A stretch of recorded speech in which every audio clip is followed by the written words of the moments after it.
कैसे हो आप सभी लोग। आई होप सारे लोग अच्छे से होंगे, बढ़िया से होंगे। देखिए, आप लोगों के काफ़ी ज़्यादा डाउट थे, कंफ्यूज थे, तो मैंने सोचा आप लोगों को थोड़ा सा डाउट क्लियर कर दूं कि आप लोग ये काफ़ी चीज़ों को एक तो रैंक आईक्यू के जो डाटा है उसको लेकर के आप प्रॉब्लम में हैं। बोल रहे हैं कि भाई हमारा तो पता नहीं हो पाएगा कि नहीं, हमारे इतने रैंक आ रहे हैं जो रैंक आईक्यू जो डाटा रिलीज़ किया है। ठीक है ना। और कुछ चीज़ें थी कि इक्वी परसेंटाइल भैया ये किस तरीके से उन्होंने इक्वी परसेंटाइल रैंक दी थी। ये सारी चीज़ें क्या मसला है इन चीज़ों का। ठीक है ना। और नॉर्मेशन किस तरीके से वर्क करेगा आपके एग्जामिनेशन में, और इक्वी परसेंटाइल दोनों एक साथ कैसे काम करेंगे, इन सारी चीज़ों पर मैं बात करने वाला हूँ आप लोगों से। और आपको रिजल्ट का तो पता ही है कब आने वाला है, जल्दी ही आएगा, कोई दिक्कत नहीं है। और यहाँ पर मैं पूरी एनालिसिस करूँगा आप लोगों के साथ। ठीक है ना। और अगर वीडियो अच्छी लगे तो चैनल को जरूर सब्सक्राइब कर लीजिएगा और लाइक और शेयर वीडियो को जरूर कर दीजिएगा। और चीज़ बता दूं मैं, एज फंडा ग्रुप जो आपका टेलीग्राम ग्रुप है उसको जरूर ज्वाइन कर लें। करीब 3,500 मेंबर हैं। और एक चीज़ बता दूं भाई, डिसेंट बंदे ही ज्वाइन करें, अदरवाइज आप कोई ज़रूरत नहीं ज्वाइन करने की। पहले ही बता दूं, यहाँ पर कम बंदे होंगे बेटर रहेगा। ठीक है ना। और यहाँ से क्या फ़ायदा होगा, आप कम्युनिकेट कर सकते हैं। मोस्टली फिलहाल मैंने ये बंद कर रखा है, कुछ इशू की वजह से काफ़ी बंदे मतलब एक दूसरे से लड़ते झगड़ते हैं, इसलिए मैंने ये ग्रुप अभी थोड़े दिनों के लिए कभी कभी ही एक्टिव करता हूँ, जब लगता है कि हाँ चीज़ें ठीक हैं। ठीक। और दूसरी चीज़, मैं अभी आप लोगों के लिए एक वीडियो लेके आने वाला हूँ, बहुत इंटरेस्टिंग वीडियो होने वाली है एग्रीकल्चर से संबंधित। पूरी मैराथन होगी, पूरा जो भी आपका, मैं बात करूँ आप लोगों से, अगर ग्राम परिवेश अगर पढ़ रहे, आपके ग्राम परिवेश से संबंधित बात करूँ, आपके ग्राम परिवेश में कृषि से संबंधित एक चैप्टर भी है। और मैं यहाँ पर काफ़ी सारे डायमेंशंस के बारे में बात करूँगा। एक मैराथन टाइप होगी, पूरी पूरी कृषि इसमें ख़त्म करा दी जाएगी आप लोगों की। और बेस्ट कंटेंट होगा मेरे हिसाब से। अगर आपने ये कृषि से संबंधित पढ़ लिया तो शायद आप, मेरे हिसाब से पीसीएस तक आप टच कर पाओगे। ठीक है ना। यूपी पीसीएस की बात कर रहा हूँ मैं, पीसीएस तक आप टच कर पाओगे, ये ध्यान रखना। ठीक। अब देखिए, चलिए मैं वीडियो को स्टार्ट करता हूँ ज़्यादा टाइम ना लेते हुए। थोड़ा सा ही मेरे बारे में ही है, जैसा कि आप लोग जानते होंगे। तो मैं भी लेखपाल का पेपर दूंगा, तो वही सारी चीज़ें, मैं भी इस चीज़ को थोड़े से नोट्स बना रहा हूँ, तो मैंने सोचा आप लोगों के साथ भी शेयर कर दूँ। ठीक है ना। आईआईटी वगैरह मैंने, सॉरी, आईआईटी और एफकेट ये अलग अलग हैं।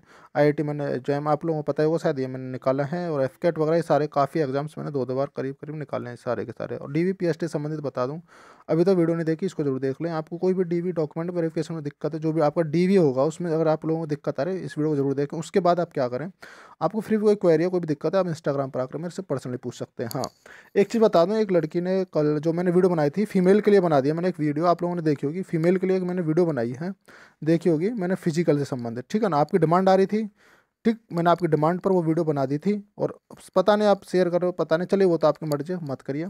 लेकिन मैंने उसमें बनाई थी, तो उसमें काफ़ी ज़्यादा एक लड़की का डाउट आया था कि सर मेरे स्टोन है किडनी में, तो क्या मुझे, मतलब ये सबके लिए बता रहा हूँ क्योंकि मैं एक चीज़ बताना भूल गया था यहाँ पर, क्या मुझे कैल्शियम लेना चाहिए। तो भाई बिल्कुल नहीं लेना चाहिए आपको कैल्शियम, बिल्कुल भी यूज करना। अगर आपके स्टोन है किडनी वगैरह, कहीं भी स्टोन है आपके बॉडी में, तो बिल्कुल भी कैल्शियम का यूज नहीं करना है। लेकिन आप, हाँ वो, आप मल्टीविटामिन का जरूर यूज करते रहें, उससे कोई इशू नहीं है। ठीक है ना। तो मैं अच्छा बता दें, कॉमन चीज़ थी। और आप किसी लड़के के भी अगर मतलब स्टोन वगैरह की दिक्कत है भाई, वो भी कैल्शियम वगैरह की चीज़ों को यूज ना करे, जितना हो सके इन चीज़ों से बचे, कैल्शियम वगैरह को जितना भी यूज होता है। ठीक है ना। अब मैं बात करूँ आप लोगों से कुछ चीज़ों के बारे में। देखिए अब रैंक आईक्यू के बारे में थोड़ा सा बात करो, उसके बाद हम नॉर्मलाइजेशन पर चलते हैं। सारा का सारा फंडा समझना, वीडियो को बिल्कुल भी स्किप मत करना, पता चले शायद आप लोग कहीं ना कहीं जो चीज़ बताऊं मैं उस चीज़ को मिस कर दो। इस चीज़ को गलती मत कभी मत करना, क्योंकि चीज़ें कुछ ऐसी होती हैं, आप बाद में फिर से कमेंट करोगे, आप वीडियो को पूरा नहीं देखोगे तो फिर से कमेंट करो, शायद इस वीडियो को पूरा देखने के बाद आप कमेंट ना भी करो। ठीक है ना। फिर भी कोई डाउट रहता, कोई भी दिक्कत रहना समझ आया हो तो कमेंट भी कर सकते हैं, इंस्टाग्राम पर भी बता सकते हो। चलिए रैंक आईक्यू की बात करूँ भाई, देखो रैंक आईक्यू अगर मैं बात करूँ तो रैंक आईक्यू में करीब करीब 26,000 तो नहीं, 27,000 या 30,000, 30 के करीब उन्होंने डाटा रिलीज किया है, इतने बंदों का रिलीज किया, मतलब आपके रैंक उसी से निकाल के दिए उन लोगों ने। लेकिन उसमें क्या क्या कमियां खामियां देखने को मिली है रैंक आईक्यू में, उस चीज़ पर मैं बात करने वाला हूँ आप लोगों से रैंक आईक्यू के लिए। अब रैंक आईक्यू के बारे में बात करूँ तो रैंक आईक्यू में क्या सीन था कि अभी भी है, अभी भी देखो आपके आंसर क्या है कि फ्री भी आप डाल के देखना उसमें। तो क्या सीन था उसका, रैंक आईक्यू में एक चीज़ देखने को मिल रही थी कि आपको अपने आंसर की का यूआरएल डालना होता था, वो आपको वहाँ से रैंक बता देता है, अपने 21% रैंक बता देता है, और मतलब कुछ और आपकी कैटेगरी वाइज रैंक बता देता है और ओवरऑल रैंक बता देता है, इसका ये सीन था। ठीक। और ये सारी चीज़ें बता देता है। चलो ठीक है, ये तो एक पैरामीटर उन्होंने डाल रखा है, मतलब एक एक तरीके से उन्होंने एक सॉफ्टवेयर बना के रख दिया और उससे यूज हो रहा था। लेकिन रैंक आईक्यू में किसी भी डाटा में ये नहीं बताया कि कौन सी इन्होंने एक शिफ्ट जो पर्टिकुलर शिफ्ट माने जाते हैं कि हाँ भाई ये टफ थी या ये इजी थी, ऐसा इन्होंने खुद नहीं पता। तो किस बेस पे इन्होंने 21% रैंक वगैरह निकाल दी, चलिए वो बात अलग है, इनका भी कहीं ना कहीं अपना सीन होगा, ऐसा कुछ नहीं है, लेकिन मेरा कहने का मतलब है इनके पास डाटा इतना इनफ नहीं है, क्योंकि कहाँ 30,000 बंदे और कहाँ 7.5 लाख बंदे जिन्होंने एग्ज़ाम दिया है। तो डाटा इनफ ना होने की वजह से तो मैं इसको, आप इसको लेकर के, इस डाटा को लेकर के आप नर्वस ना हो या फिर डिमोटिवेट ना हो कि आप फिजिकल की तैयारी करें क्या ना, ठीक है ना। क्योंकि ऐसा भी आप लोगों को देखना मिलेगा कि जिन लोगों के अच्छे मार्क्स हैं वो कहीं ना कहीं फिजिकल में भी रहने वाले हैं, क्योंकि सर्दी का मौसम है, बंदे इतने ज़्यादा सुस्त हो रखे हैं। हो सकता है आपके यहाँ पे ना सुस्त हो रखे हो, लेकिन आप खुद बताना अगर आपके यहाँ पे हो ऐसे बंदे कि अभी फिजिकल के लिए नहीं जाते सुबह या शाम को, मतलब ऐसे बोलते कह रहे अभी तो पेपर देखा जाएगा, फिजिकल के भी कोई डेट नहीं, रिजल्ट पता नहीं कब तक आएगा। तो सारी चीज़ें अच्छे से होने वाली हैं, कोई बड़ा इशू नहीं है, ठीक है ना। ये सारी चीज़ें आपकी रैंक आईक्यू से संबंधित। ठीक, अब मैं बात करता हूँ आप लोगों से 21% और नॉर्मेशन से संबंधित बातें सारी की सारी। एक नॉर्मेशन के ऊपर मैंने 21% के ऊपर एक वीडियो ऑलरेडी बना चुका हूँ, अगर आप लोगों ने देखी हो।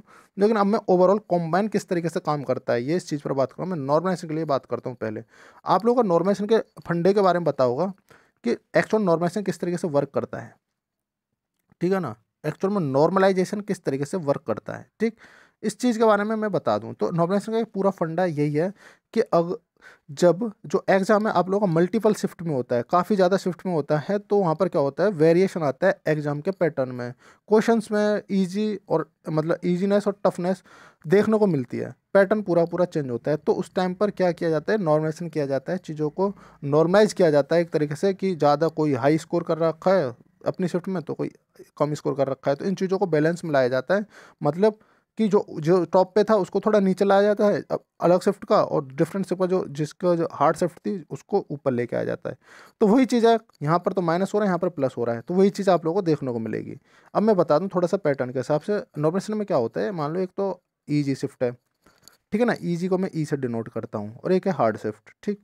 तो ईजी और हार्ड शिफ्ट में क्या देखने को मिलता है यहाँ पर कि अगर इजी शिफ्ट है तो इजी में एक्चुअली मार्क्स क्या करते हैं, डिक्रीज करते हैं, और हार्ड में एक्चुअली में मार्क्स इंक्रीज करते हैं। और एक होती है मॉडरेट शिफ्ट की बात करूँ, एक होती है मॉडरेट, ठीक है ना। एक पैटर्न होता है मॉडरेट जो मतलब ना तो इजी था ना हार्ड था, तो उसमें करीब करीब मतलब बैलेंस रहती हैं चीज़ें, ठीक। तो ये बैलेंस का मतलब आपको को पता ही होगा, एक तरीके से बैलेंस रहती हैं, कोई ज़्यादा डिफरेंस नहीं आता, मतलब 2-4 नंबर बढ़ते हैं घटते इस तरीके से होता है, छोटा मोटा डिफरेंस आता है। लेकिन ईजी और हार्ड में थोड़ा सा मतलब चीज़ें देखने को मिलती हैं, काफ़ी वेरिएशन आता है। मान लो कि अगर किसी बंदे ने स्कोर किया ईजी में 125, ठीक है ना, क्वेश्चंस की बात कर रहा हूँ मैं यहाँ पर, ठीक। तो एक बंदे ने किया, मैं यहाँ पर 160 में से मान लो कि कितना सही हो पाया उसका, उसकी हार्ड शिफ्ट थी 105 ही कर पाया। इस यहाँ पर क्या चीज़ देखने को मिली कि भाई अच्छा इतना स्कोर कर पाया। मैं एक वेरिएशन बता रहा हूँ, तो क्या देखने को मिलेगा। अब क्या किया जाता है कि मान लो कि 115 स्कोर इन्होंने मान, अदर शिफ्ट सारा कुछ 115 लेके आना था। तो क्या हुआ कि यहाँ पर क्या होगा कि 10 नंबर जो 10 क्वेश्चन है इस भाई के घटेंगे, और 10 क्वेश्चन यहाँ पर इंक्रीज होंगे। और नॉर्मल से किस तरीके से वर्क करेगा, एक और चीज़ बताऊँ कि एक्चुअल में एसएससी वगैरह अदर एग्जाम में किस तरीके से वर्क करता है, वहाँ पर ओवरऑल करता है, लेकिन आपके में किस तरीके से वर्क करेगा नॉर्मेशन आपका, अगर मैं बात करूँ सेक्शनल नॉर्मेशन भी होगा, ठीक। अब ये बोलोगे ये तो झूठ बोल रहा है ये वो, आप खुद देख लेना। जब सेक्शन नॉर्मेशन हो, सेक्शन नॉर्मेशन क्यों होगा, अगर सेक्शन नॉर्मेशन नहीं होता तो ये चीज़ ध्यान रखो, जिस भाई के 13 क्वेश्चन ही सही हैं एक्चुअल में अपने सेक्शन में, तो उसके मार्क्स या फिर जिसके 12 हैं वो तो अपनी होप ही छोड़ देगा, उड़ जाएगा, सही है। तो नॉर्मेशन से क्या होगा, इनके या तो क्वेश्चन बढ़ेंगे या घटेंगे, यही तो होगा, या तो बढ़ेंगे नंबर या फिर घटेंगे, दो चीज़ें देखने को मिलेंगी। तो सेक्शन नॉर्मेशन भी होने वाला है आप लोगों का, जैसे जीएस वगैरह बंदों के काफ़ी कम या ऊपर हो रखे हैं, या फिर जिसके 14 हैं वो घटते हुए भी दिखाई दे सकते हैं आप लोगों को, ध्यान रखना ये चीज़। तो सेक्शनल नॉर्मेशन भी होगा, ठीक। और एक फिर ओवरऑल नॉर्मेशन होगा, जब सेक्शन नॉर्मेशन होने के बाद आप पास कर दिए जाओगे, फिर ओवरऑल नॉर्मेशन होगा आप लोगों का, ठीक है ना। तो ये दो चीज़ें आप लोगों को देखने को मिलेंगी इंटरनली तरीके से, ठीक। तो एक ओवरऑल एक सेक्शनल यूपीएसआई के अंदर ऐसा देखने को मिलेगा, लेकिन अदर एग्जाम में ओवरऑल होता है, ठीक।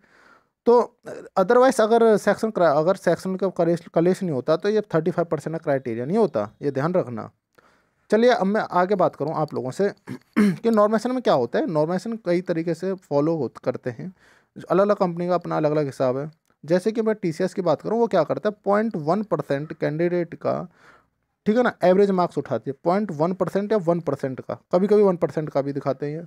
तो एवरेज मार्क्स उठाते हैं, उसके बेस पे डिसाइड करते हैं कि शिफ्ट ईजी थी या हार्ड थी, ठीक है ना। तो ये सारी चीज़ देखने को मिलेगी। मैं ये नहीं कह रहा कि सारे कैंडिडेट के, हो सकता है आपकी जो NSEIT है वो किस तरीके से करे, उन्होंने ऐसा मेरे को कोई डाटा उनका नहीं मिला है, उन्होंने बोला नॉर्मेशन होगा एवरेज के स्कोर के हिसाब से होगा, लेकिन उन्होंने ये नहीं। अब बहुत से बंदे ये भी बोल रहे हैं, शायद वो भी सही हो, मैं ये नहीं कह रहा कि शायद ये भी सही हो कि ओवरऑल कितने, मतलब ओवरऑल मार्क्स सारे बंदों के कितने आए और टोटल बंदे कितने बैठे थे, मतलब सभी बंदों का एवरेज, मतलब ओवरऑल एवरेज सारे बंदों का, जो जिसके भी माइनस में मार्क्स हैं, माइनस में तो किसी के नहीं, जिसके भी 0 मार्क्स हैं उसको भी एवरेज में इंक्लूड किया जाएगा। लेकिन SSC वगैरह के जो TCS वगैरह करते हैं वो केवल 1% या 0.1% के हिसाब से कैलकुलेट करती है, मतलब अलग अलग कंपनी का अलग अलग हिसाब है, ठीक। तो यहाँ पर देखने को मिलेगा आप लोगों को ये पैटर्न। अब देखो मैं ये नहीं कर रहा NSCIT में ये फॉलो है, पता नहीं कौन सा फॉलो करें ये अपने हिसाब से, लेकिन नॉर्मेशन में एक्चुअली मिलता फ़ायदा है, किसी भी तरीके से कर लो, ये चीज़ आपको देखने को मिलेगी। अब मैं बात करूँ रिजल्ट कैसे बनता है आप लोगों का। अगर रिजल्ट की बात करूँ भाई, नॉर्मेशन के बाद रिजल्ट किस तरीके से बनाते हैं, तो वो क्या करते हैं, आपके नॉर्मलाइजेशन हो गया आपका, ठीक। अब रिजल्ट जब बनाएंगे, एक फाइनल रिजल्ट नहीं है अभी, नॉर्मेशन के बाद ये क्या करते हैं, नॉर्मेशन हो गया आप लोगों का, आपके क्या हुआ, नॉलेज मार्क्स आ गए आपके, नॉर्मेशन मार्क्स दे दिया आपको, फिर उसके हिसाब से आपको रैंक बढ़ जाती है, क्या बढ़ जाती है, रैंक बढ़ जाती है, ठीक है ना। अब रैंक बढ़ गई, अब रैंक का तो चलो यहाँ पर हो गया, यहाँ तक तो कॉलेज खत्म हो गया, रैंक आ गई भाई साहब आपकी इस तरीके से। लेकिन क्या हुआ, अब एक 21 परसेंटाइल रैंक भी आपके पास आने वाली है, ठीक। 21 परसेंटाइल रैंक होगी, ये किस तरीके से वर्क करेगी अब मैं बता दूं। एक्चुअल में 21 परसेंटाइल क्या होता है, एक्चुअल में अगर मैं परसेंटाइल की बात करूं, P4 परसेंटाइल, परसेंटाइल ये होता है कि आपसे कितने बंदे पीछे हैं, आपसे कितने परसेंट कैंडिडेट जो आपके एग्जाम में बैठे थे वो आपसे कितने पीछे हैं, ठीक है ना। ये दिखाता है आपको, जब अगर मैं 100 में ले जा करके देखूँ तो यहाँ पर क्या है, आपसे कम अंक लाने वाले कितने विद्यार्थी हैं, कितने कैंडिडेट हैं, ठीक है ना। तो टोटल कैंडिडेट कितने कम कैंडिडेट है, मतलब अगर मैं बात करूँ, अगर आप हाँ, हम्म, तो यहाँ पर मैंने बोला आपकी क्या रैंक आई, या फिर आपसे कितने बंदे पीछे हैं, इस चीज़ में मैटर करता है। अगर मैं बोलूँ आप लोगों से आपकी 3 रैंक आई, तो आपसे कितने बंदे पीछे हैं, 7 हैं, ठीक है ना। और टोटल बंदे कितने हैं, कितने हैं टोटल, 10 हैं, ठीक। इस तरीके से आप इंटू 100 करोगे तो आपकी कितनी परसेंट आ गई, 70% आ गई। तो इस तरीके से चीज़ें निकाली जाती हैं। हाँ कभी कभी ऐसा होता है 10-1 भी किया जाता है, ठीक है ना। टॉप 1 मतलब 1 जो 1 होता है, जो फर्स्ट रैंक होता है उसे 100% दी जाती है। तो इस तरीके से भी होता है, ध्यान रखना, 2-3 चीज़ थोड़ी सी ऊपर नीचे हो जाती हैं, ठीक। तो ये सारी चीज़ें आप लोगों को देखने को मिली। अब क्या हुआ, आपकी परसेंटाइल कैलकुलेट करनी है उन लोगों को, तो आपकी रैंक तो आ गई, ठीक है ना। आपकी जो परसेंटाइल है वो नॉर्मलाइज्ड रैंक, जो आपके नॉर्मलाइज्ड मार्क्स आए थे, आपके जो नॉर्मलाइज्ड मार्क्स आए थे उसके बाद जो आपकी रैंक बनी थी, नॉर्मलाइज्ड मार्क्स के बाद जो आपकी रैंक बनी थी उसके बेस पे आपकी जो परसेंटाइल कैलकुलेट होती है, ठीक है ना। ऐसा जैसा कि पैट में भी आप लोगों को देखने को मिला था, तो वही चीज़ आप लोगों को यहाँ पर देखने को मिली थी, ये सारा सीन है। तो मेरा कहने का मतलब ये है कि पहले नॉर्मलाइजेशन होगा आप लोगों का, जिस तरीके से आपके मार्क्स आए, आपकी क्या रैंक बनी, ठीक। ये सारी चीज़ें होने के बाद आपकी जो भी रैंक आएगी, अब रैंक आ गई भाई आपकी, ठीक है ना। पहले क्या होगा, रैंक तो क्या आएगी, पहले आएंगे आपके मार्क्स, पहले आ गए आपके मार्क्स, उसके बाद आएगी आपकी रैंक, फिर क्या होगा अपना 21 परसेंटाइल, मतलब 21 परसेंटाइल आपका काम करेगा, परसेंटाइल।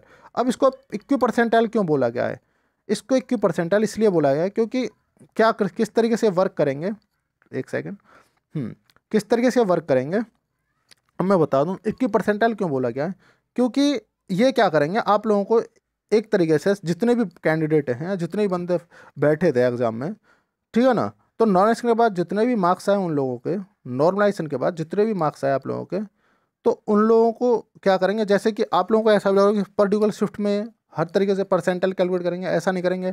इस तरीके से जिस शिफ्ट में ज़्यादा चीटिंग हुई तो उसको उनको हटा होगा, तो ये चीज़ नहीं फॉलो करेंगे। 21 परसेंटाइल में यही फॉलो करेंगे, नॉर्मलाइजेशन के बाद आपकी जो भी मार्क्स आएंगे, जो भी रैंक आएगी, उसके बाद आपको एक रैंक जो भी आएगी उसके बाद आपको क्या करेंगे, एक परसेंटाइल कैलकुलेट कर देंगे, परसेंटाइल बता देंगे, उसी को बोल देंगे कि परसेंटाइल, मतलब सारी शिफ्ट को इक्वल मान करके आपके जो भी रैंक कैलकुलेट की जाएगी, ठीक।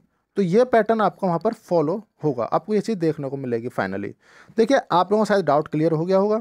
और वन मोर थिंग, आपके अगर मैं रिजल्ट की बात करूँ तो रिजल्ट का ज़्यादा वेट तो क्या ही करोगे, जल्दी ही आपको देखो, हो सकता है ये भी देखने को मिल जाए आप लोगों की कि आंसर की प्लस रिजल्ट दोनों एक साथ देखने को मिल जाए, ठीक है ना। आंसर की प्लस आपका रिजल्ट भी एक साथ देखने को मिल जाए, या फिर पहले आंसर की, जो फाइनल आंसर की बोल रहा हूँ, उसके बाद 2-4 दिन बाद क्या होगा, आपका रिजल्ट आ जाए। तो ये सारी चीज़ें आप लोगों को देख लेना। अब ऐसा सुनने में आ रहा है कि हो सकता है दिसंबर, मतलब 30 दिसंबर के आसपास आपका रिजल्ट आ जाए, ठीक। अब देखो कब तक आता है, उसमें यही लिखा हुआ आएगा। अब मैंने आप लोगों को बताया था कि मैक्सिमम कब तक आ सकता है, कि कहीं ना कहीं आपका 3 या 2 जनवरी तक आ सकता है, अगर दिसंबर में हो सकता है, देखो हॉलीडे वगैरह हैं काफ़ी सारे देखने को मिलेंगे, तो हॉलीडे में तो ये वर्क करते ही नहीं, आपको पता ही है, आपका कोई भी डिपार्टमेंट। तो ये कहीं ना कहीं मेरे को यही लगता है कि 1-2 जनवरी के आसपास आप लोगों का रिजल्ट कहीं ना कहीं रिलीज कर देंगे। पहले कर दें तो बहुत बेटर है, क्योंकि आप जो लोगों की रनिंग भी आपके 10 जनवरी के आसपास हो ही जाएगी, क्योंकि आपकी आचार संहिता भी लगने वाली है 15 या 14, मतलब 15 तारीख के आसपास, 15 जनवरी के आसपास। तो ये सारी चीज़ें आप लोगों को देखने को मिलेगी। चलिए भाई, ये बात थी सारी की सारी। अगर चीज़ें अच्छी लगी हों तो चैनल को जरूर सब्सक्राइब कर लीजिएगा, और टेलीग्राम ग्रुप ज्वाइन कर लीजिएगा, और जो मैंने बताया वो वीडियो आने वाला एग्रीकल्चर उसको जरूर देखिएगा। चलिए, अपना ध्यान रखिएगा, पेरेंट्स का ध्यान रखिए, थोड़ा सा टाइम स्पेंड करें पेरेंट्स के साथ। अगर आप बाहर रह रहे हैं तो जरूर उनको कॉल घुमाइए एक, और मेरे कहने से थोड़ी सी बात कर लो, अच्छा रहेगा, अच्छा फील करोगे, नर्वसनेस थोड़ी सी कम हो जाएगी, ठीक है ना। चलिए, अपना ध्यान रखिएगा। Thank you, take care, bye.